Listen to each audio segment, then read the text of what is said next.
아, 안녕하세요. 제가, 솔직히 말씀을 드려가지고, 어, 어, 이 녹화를 하다가 한번 중간에, 어, 문제가 좀 있어가지고 제가, 다시 녹화를 합니다. 오늘 제가 그 출장을 가서, 어, 그 변호사 선임 부분은 완료를 했어요. 기본적으로 좀 벌써 이게 선임이 완료가 되고 어, 지금은 조사 진술도 이루어졌어야 됨에도 불구하고 지금은 그 내부적인 문제가 좀 있어서 어, 변호사 선임이 오늘에서야 마무리가 됐고요. 나머지 구체적인 부분은 여러분들한테 설명을 드리기에는 좀 어, 안 하는 게 좀 맞다는 판단에서 다른 부분은 말씀을 드리지 않을게요. 그리고 제가 지금 저희가 용어 부분에서 좀, 잘못 사용이 되고 있는 부분이 있어가지고, 그게 뭐냐면은, 우리가 ICO를 한다는 이야기를 통상적으로 거래소에다가 상장을 한 상태를 ICO라고 제가 그런 식으로 계속 표현을 좀 해서 어느 분이 지적을 했길래 그래서 그 부분을 좀 이제 설명을 좀 드리려고 해요. 결국에 어, 이 ICO를 한다는 것 자체가 거래소에 등록이 되는 게 아니더라고요. 그러니까 ICO라는 거는 IPO처럼 기업 공개를 하는 데 있어가지고 그 목적이 결국에는 자금이 없는 회사가 자금 조달을 하기 위해서 코스닥이나 나스닥에 상장이 되기 전에 일단은 투자금을 좀 모아서 이 사업을 진행을 할 수 있도록 하는 게 IPO라 그러면은 ICO도 비탈릭 부텔린이 코인을 공개를 하고 거기 인프라 뭐 저기 메인넷이라든가 뭐 기타 등등 이런 것들을 구축을 하는데 필요한 자금을 조달을 하기 위해서 코인 공개를 하고 그 코인 공개 자체가 결국에는 이 백스상에 어, 들어가 있는 이 사업 방향이라든가 그다음에 목적 그다음에 이 그 의도하는 바들 이런 것들을 어, 추진을 하기 위해서 자금 조달을 하는 것을 ICO라고 한다. 그러면은 우리가 거래소에 이 ICO 같은 경우는 이거를 상장을 하는 게 아니고 이거는 리스팅을 하는 거다. 그게 일종의 뭐 등록을 하는 거죠. 그리고 여기에는 조금 더 깊이 들어가면은 그 다른 용어들도 또 나와요. 뭐 퍼블릭 ICO라는 게 있고 리버스 ICO라는 게 있는데 퍼블릭은 온라인 상에서 어, 온라인 상으로 공개를 하는 것이고 그러니까 초기에 들어오는 온라인에서 어, ICO 코인 공개를 한 걸 보고서 여기에 투자하는 사람들은 하이 리스크를 가지고 있다. 그러니까 우리가 뭐 하이 리스크 하이 리턴이라고 이야기는 하는데 그렇게 투자를 하는 경우에는 그 코인의 개수라든가 이런 것들을 좀 많이 받을 수는 있을지는 모르겠지만 그게 뭐 거래소에 등록이 된다 안 된다라고까지는 볼 수가 없기 때문에 그래서 퍼블릭 ICO는 하이 리스크를 좀 안고 있다. 그런데 리버스 ICO라는 거는 이미 퍼블릭으로 해서든 어떻게 해가지고 기본적으로 이게 플랫폼 자체가 이미 운영이 되고 있거나 서비스가 제공이 되고 있는 상태에서 하는 것을 리버스 ICO라고 한다. 그 다음에 여기에 또 하나가 이거는 기본적으로 그 기업, 뭐, 코인을 가상자산 사업을 하는 사업자가 이거를 한다고 하면은, IO라는 게 있는데, 그 용어 자체가, Initial Exchange Offerings 해가지고, 이거를 우리가 그 IPO나 이런 거 추진을 할 때 보면은, 그러니까 이제 코스닥이나 네스닥 뭐 그 이런 쪽에 등록을 할 때 그 대행하는 그 증권사들이 있잖아요. 그것처럼 여기에서 익스체인지 그러니까 거래소가 그 가상자산 사업자가 이렇게 진행을 하는 게 아니고 ICO를 그거를 거래소가 대신해 주는 게 이게 IO다. 그리고 이거 같은 경우는 지금 요즘은 IO라는 것 자체가 좀 그 거의 없대요. 이런 게 조금은 있었다고 하는데 거래소가 소위 말해서 장난을 쳐서 가격 풀리기를 할 수도 있고 이런 병폐가 있어서 요즘은 IO라는 거는 거의 하지를 않는 거고 저도 이거는 처음 들었어요. 그러니까 이제 어떤 분이 지적을 좀 해서 제가 오늘 출장 갔다 오면서 그 좀 알아봤죠. 그런데 공부를 좀 하면서 왔는데 어, 전달을 좀 해줄 필요가 있겠다 싶어서 그래서 이 정도로 좀 그 용어에 대한 부분을 좀 설명을 해드렸던 거고 그 다음에 세 번째로 제가 그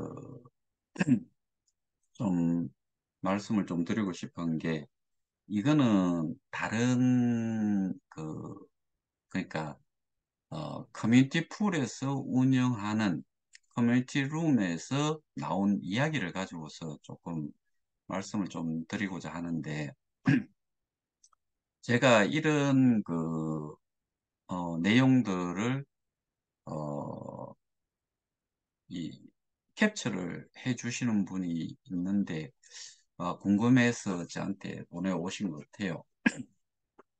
뭐나 하면은, 어, 저는 그렇게 알고 있었어요. 이게,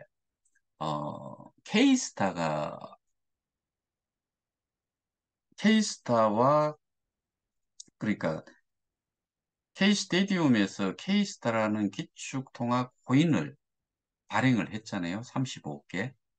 15개 정도는 15년에 걸쳐서 매년 1억 개씩 그 인플레이션으로 발행을 한대요. 그래서 50억개가 된다고 하잖아요. 근데 여기에 나왔던 내용이 뭐냐 하면은 어, 이 수합을 하는데 KOK와 K스타를 수합을 하는데 1대1로 수합을 하지 않을 거라고 이야기를 해요. 그러면은 현재 KOK와 K스타의 가격을 보면은 KOK는 0.021 뭐 이런 식으로 나간다 그러면은 K스타는 0.2 뭐 얼마 1 뭐 이런 식으로 나가니까 한 10배 차이가 난다고 치면은 그러면은 K스타가 이제 발행이 됐는데 그 비율을 이 이야기가 1대1 수합이 안 될 거다라고 하는 게 그 거래소의 가격을 보고서 한다고 하면은 1대 10이 된다라고 봐야 되지 않을까. 그러면은 커뮤니티 풀로 옮겨가는 사람들이 이미 저는 거지가 됐다라고 생각을 하는데, KOK 10개에 해당이 되는 게 K스타 한 개다. 그러면은 자기가 가지고 있었던 KOK의 수량이 투자를 했는 코인의 수량이 10분의 1로 줄어든다. 그러면은 10분의 1만큼 줄었는 만큼 보상도 마찬가지로 개수로 따지면은 또 10분의 1로 줄겠지요. 그러면 거지가 됐는데 더 거지를 만들어서 상거지를 만들었다라고 저는 그렇게 된다면은 상거지가 되는 거라고 생각을 해요. 이게 음, 오늘도 제가 한번 차를 타고 다니면서 코인마켓캡에 들어가서 케이스타의 가격이라든가 거래 대금이라든가 하루 24시간 그 다음에 홀더의 수를 다 들여다봤는데 별반 차이 없이 어, 홀더의 수는 별 차이가 없고 거래 대금도 여전히 별반 차이 없이 가격은 0.2불대를 유지를 하고 있더라고요. 그러니까 제가 어제 204명인가로 알고 있었는데 오늘 보니까 211명인가? 뭐 홀더 수가 그렇게 몇 명이 또 늘었어요. 근데 그러면은 여기에서 거래대금이라고 하는 거를 어떤 식으로 환산을 했는지는 모르겠지만은 케이스타가 움직이는 거를 따지겠죠. 그러면은 이더든 뭐 에이다든 뭐 제가 폴카닷이든 뭐 이런 거에 개수 하나 하고 그게 이제 가격이 더 높으니까 뭐 이 케이스타의 어, 비례해가지고 교환을 하는데 그 가치만큼, 이 케이스타를 이제 거래를 해야 되는데 그 거래를 하는 숫자 자체가 그만큼 적다는 이야기겠죠. 그러니까 결국에는, 어, 케이스타라는 게 있는지 없는지도 모르는 사람이 해반이라는 이야기고, 결국에 내가 보상을 받고 내가 케이스타를 가지고 있는데 덱스에서 팔고자 하면은 거래를 하고자 하면은 일단은 다른 ICO C 최선을 다해야 작은 일에도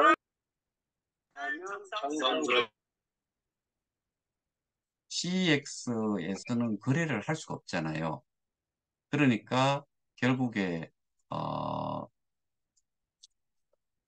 그 현금화 하려 그러면은 어쨌든 케이스타를 다른 걸로 바꿔가지고 그러고 나서 지갑으로 메타마스크든 이쪽으로 끄잡아내서 다시 CEX 중앙화 거래소로 옮겨져야지만이 이거를 현금화 할 수 있는 정말 일반인으로서는 좀 하기가 너무나 좀 어려운 그런 그 상태가 돼버린 거죠. 그러니까 저는 1대1로라도 해 주든지 그것도 뭐 당장도 제가 보기에는 거지가 돼버렸는데 여기에다가 10대 1 뭐 거래소의 가격을 놓고서 그렇게 수합을 해준다 그러면 비율로 수합을 해준다 그러면은 거지가 이제 산거지가 된다. 그래서 좀 거기에 가신 분들이 본의 아니게 현혹이 돼가지고 갔기 때문에 마음이 좀 씁쓸하긴 하지만은 뭐 그것도 자기가 판단한 결과에 대한 책임을 져야 되는 거니까 좀 그러네요. 제가 오늘은 어, 여기까지만 좀 말씀을 드리고 그리고 또 하나가 심지어 이 방에서조차도 어, 이 한번 읽어 드릴게요. 안티들이 무엇 때문에 안티가 됐을까요? 합리적인 의심은 당연히 해야 하는데 지금의 안티들이 무엇을 주장하는지 모르지만 KOK 시장 상황을 보면 이 글을 보고 있을 송아무개와 지금의 당신들이 선동자고 사기인지 모르는 희생양일 뿐이요. 내가 죽었으라도 송 씨와 니들을 저주할 것이다. 뭐 나쁜 놈들 뭐 이런 글을 띄웠어요. 이게 오늘 날짜고 다우스카이 공식 정보 뭐 해가지고 또 있고 1304명이 있는 방인데 아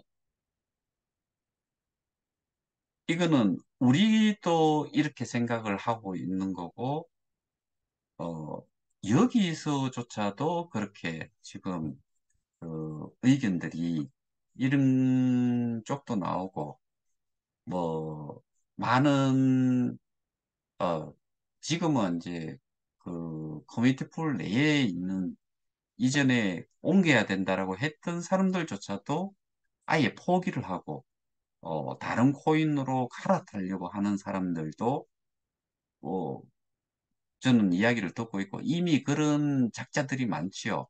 거기에는 여자도 있고, 남자도 있고, 그게 성이 좀 있다라고 하고, 네트워크를 좀 가지고 있다라고 하는, 그 정말, 몰상식보다도 이거는 어떻게 보면은, 어, 되게 사기꾼에 가까운 그런, 어, XX들이 많죠. 그러니까 이게 요즘은, 어, 에쏘들 중에서도 여기에 반기를 들고 뭐 그런 사람들도 많은 걸로 알고 있는데, 그러니까 저희는 어쨌든 KOK 플레이가 플랫폼 사업, 그 블록체인 플랫폼 사업자로서, 어, 사업에 참여한 사람들로, 어, 이 현재 문제를 잘 타개를 해서 정상화가 됐을 때 우리는, 어, 어쨌든 간에 플랫폼 가격이라는 것도 있고, 어, 걔들이 훔쳐갔던 어쨌든 그 사라졌던 거를 환수를 하는 부분, 그 다음에 그걸 가지고서, 어, 정말 퀄리파이드한 그 저기 양질의 서비스가, 디지털 콘텐츠 서비스가 이루어진다 그러면은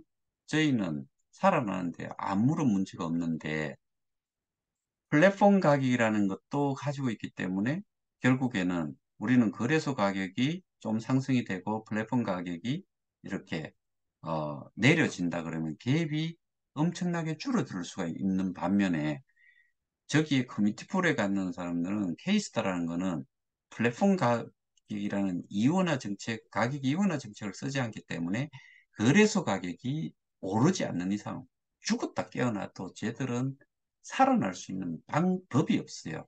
그러니까 저희는 나름 그 선택을 판단을 그래도 잘했다. 저는 그렇게 생각을 합니다. 그래서 좀 기다리시고, 지금, 제가 하고 있는 게 국내, 해외 둘 다를 하고 있으니까 좋은 결과가 있을 거다라고 저는 확신을 하고 있습니다. 그래서 오늘은 여기까지만 말씀을 드리고, 여러분들의 선택에, 어, 선택 자체를 잘 하셨다고 생각하시면서 편안하게 좀 기다려 주시기를 부탁을 드립니다. 이상입니다. 감사합니다.